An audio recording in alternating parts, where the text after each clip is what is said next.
Yeah.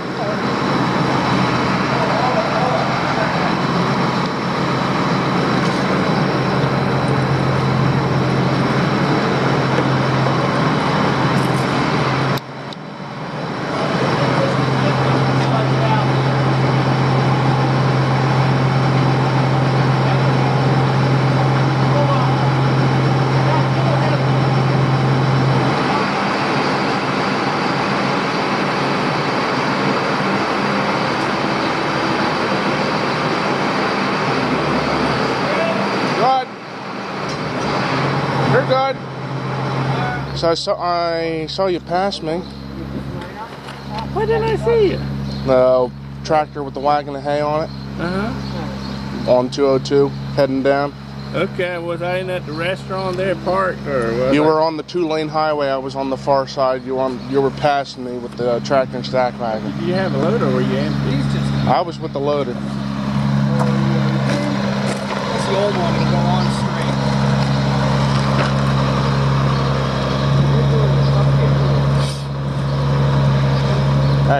Hey, go on the other side.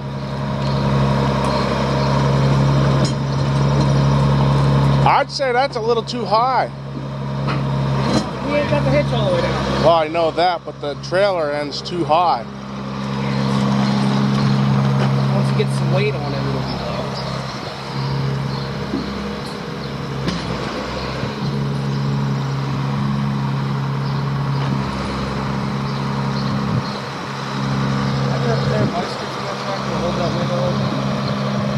I took them out.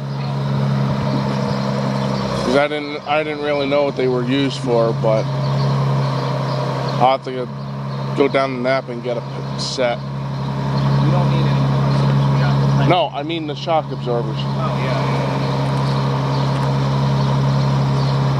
Is that a new tire there? Yeah, we put it on last night.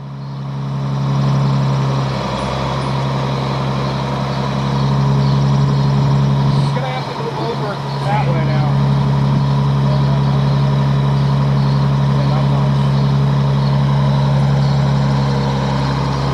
Are we back to metal coating? Need to go that way? Let's go that way.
wife doing? I got corn? Okay. So we're going to show some emergence and some emergence problems.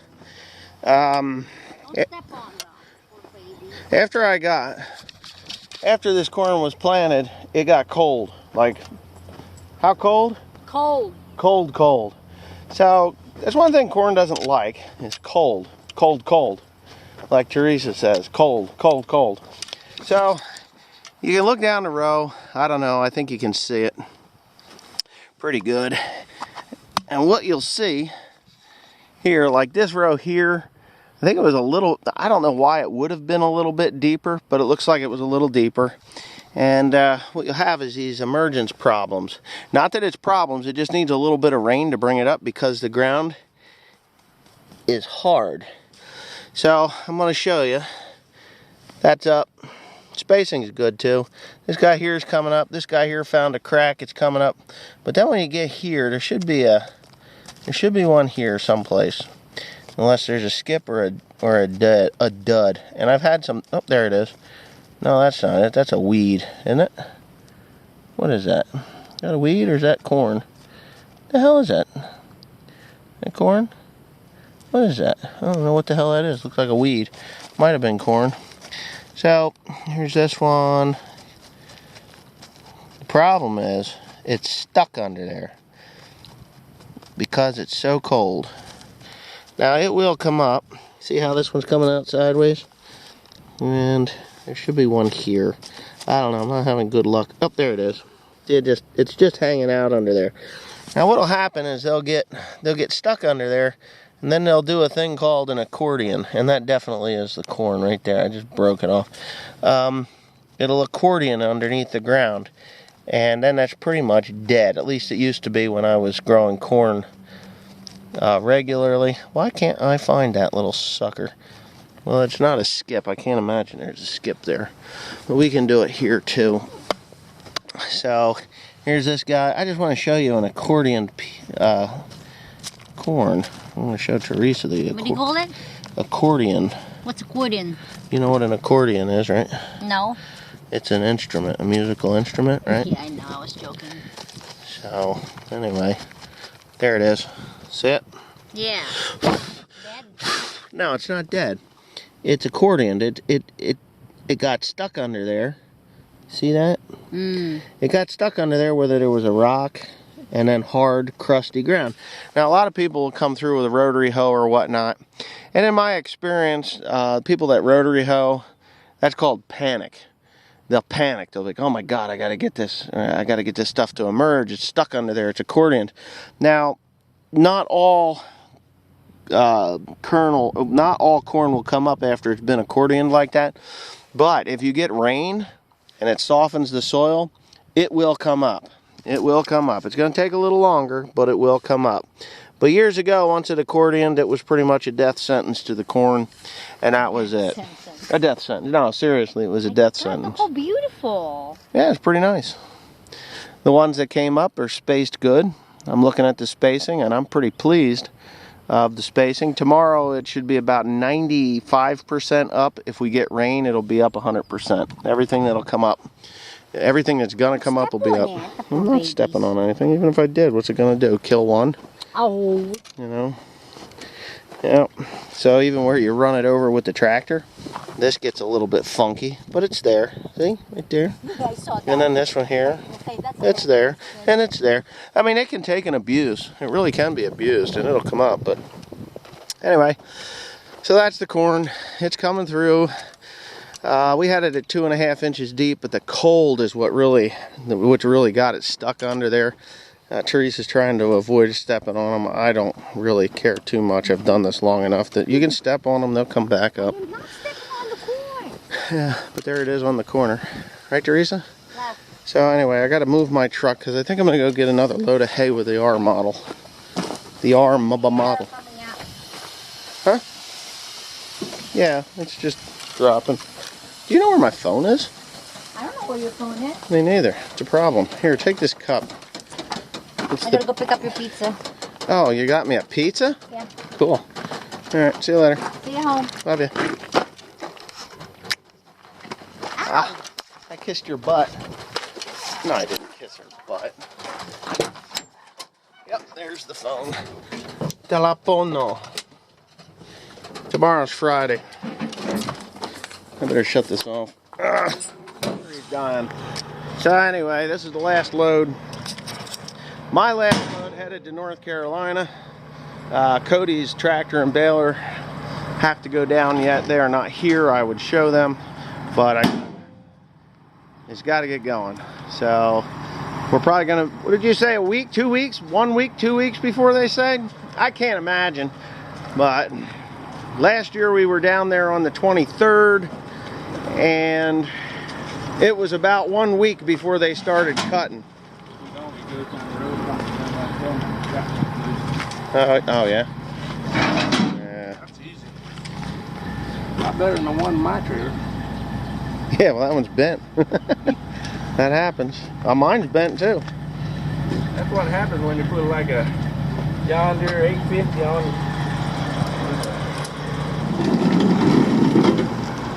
There it is.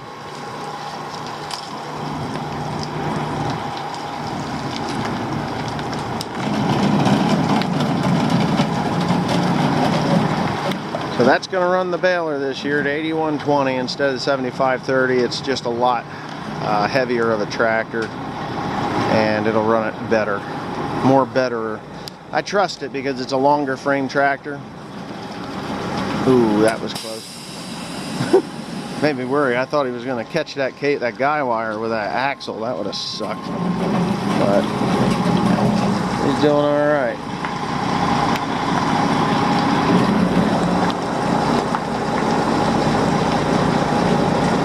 So that'll be it. This is my last load, and Steve will get it down there, and then we're going to probably leave on Thursday, and that'll be the end of that. We'll go down and get everything set up. Cody's got to get his Baler down there, and that won't be down there till about Thursday.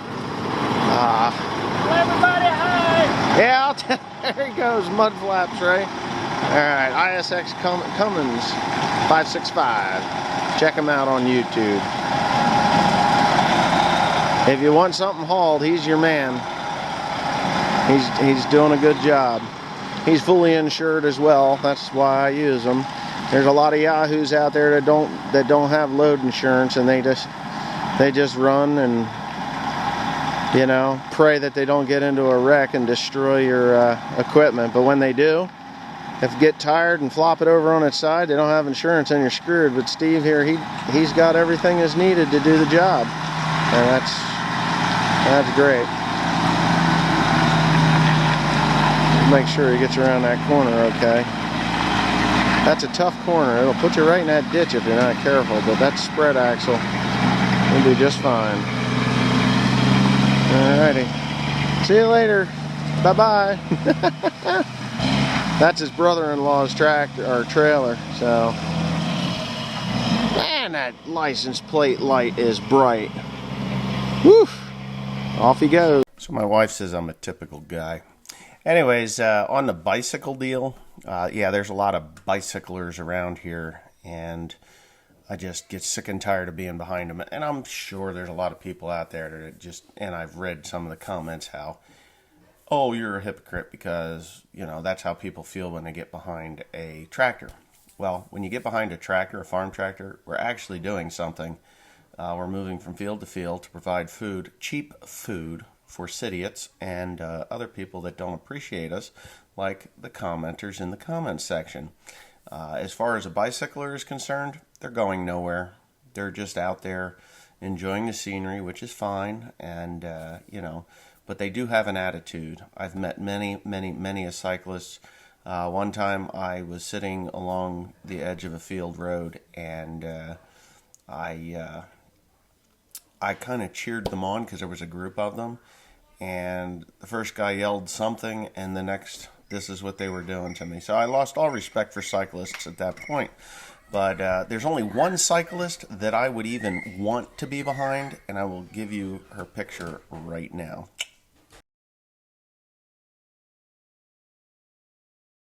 I'd almost pay for a view like that, but not really. Anyway, yeah, I mean, if the cyclists looked like that, I wouldn't mind following her 4 or 5 miles, you know, and there you go. But that's just the typical guy in me, as my wife says. So now on to the next question. Dougie Doo says, going to be a busy year, Wes. I admire your drive. How many people are on the crew now? We will be going down with 7. 7 people. Adam Leonard says, I'd be sick buying all that twine. Well, it's a necessary evil. Without it, I can't do anything. And yeah, almost $40,000 worth of twine. It's a lot of twine. You go through it, though. I mean, you'd be surprised how much you go through. All of it. Edgy 8D. Teresa practicing her ski jump technique on the other side of the field. I never thought of it that way, but pretty much. Yeah, just before you launch. You know, yeah, that's the one. Ski jump. Oh, my God. You guys are funny. Dexter Scott 33. Wait, the 5020 has a hood? What did I miss? You missed just like everybody else. I didn't even film it. That project makes me so sick that I didn't even film what I was doing. I didn't change the hood. I spent days tapping out dents. Still makes me sick just to think about it. Tim 30409 says, bicycles have the same right to hold up traffic as tractors do. Well, technically, no. Here in New Jersey, and I believe any other state, the shoulder is not a travel lane, but it is considered a bicycle lane. Did you know that? Yeah. So when you're going down, say, Route 12, and you're behind a tractor, and he's in the travel lane, and there's a perfectly good shoulder off to your right, and you're there beeping your horn and carrying on and giving the farmer the finger because you think you know better. If you pass me and somebody's coming the other way and I'm actually in that shoulder, it's my fault. Even though you never touched me or did anything, it's my fault because the shoulder is the shoulder. It is meant for bicycles and emergency pull-off. If you have the need to do that, that's what it's for. It is not a travel lane. If I am in the shoulder and somebody gets into an accident, it's my fault. And I'm not going to be at fault. And I've instructed every one of my drivers to stay the fuck out of that shoulder. And it doesn't matter if people can go around. I mean, these highways are definitely larger. When you're on a back road, like I was with the bicycle, and like I said before, the bicycle is only as wide as that woman's ass. She could pull off into a driveway and let me go, or feel the air coming off of my radiator, because that's what'll happen. It's just absolutely asinine that I have to drive down the road at 4 or 5 miles an hour because somebody thinks they can pedal fast enough. And, I get you're probably a cyclist of some sort and you feel that tractor drivers are, a bunch of useless assholes like bicyclists, but we're not. We're actually working to feed you. We are working very hard to feed you. Yeah, there you go. So anyways, that's the last one. No, it's not. The last one will be about the Blue Mac. New Jersey's shut down. I live in the communist state of New Jersey. New Jersey Division of Motor Vehicles is closed down. I cannot go register it physically. I can't register it by mail because I have no registration form. It's a pain in my ass. So anyways, there you go.